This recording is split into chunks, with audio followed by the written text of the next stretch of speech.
শেষ হচ্ছে 4 দিনের রিহা ফেয়ার। শেষ দিনে ক্রেতাদের আনাগোনায় মুখর ছিল মেলা প্রাঙ্গণ। এবার মেলায় অংশ নেয় 220টি স্টল। আরও জানাচ্ছেন নূর মোহাম্মদ ভুঁইয়ার রিপোর্ট। ঢাকার বিভিন্ন গুরুত্বপূর্ণ লোকেশনে রেডি ও অনগোয়িং আবাসন প্রকল্প নিয়ে অনুষ্ঠিত হল রিহ্যাব ফেয়ার। এতে অংশ নেন আশিয়ান সিটি, স্বপ্নধারা সহ দেশের শীর্ষ সব হাউজিং কোম্পানিগুলো।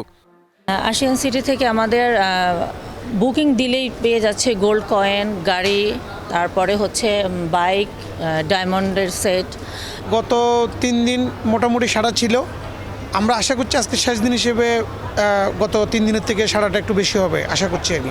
রিয়েল এস্টেটের মূল যেটা ভূমিকা এখন ভূমিকম্প, এটা আপনি নিশ্চয় জানেন, যেটা সাইন গ্রুপ এখন মেনটেন করতেছে এবং আগে থেকেই আমরা চেষ্টা করছি যাতে কোয়ালিটি এনশিওর করার জন্য। রেগুলার প্রাইসে যেটা আমরা সবসময় সেল করে থাকি সেখান থেকেও আমরা কিছু ভালো স্পেশাল ডিসকাউন্ট দিয়ে রাখছি।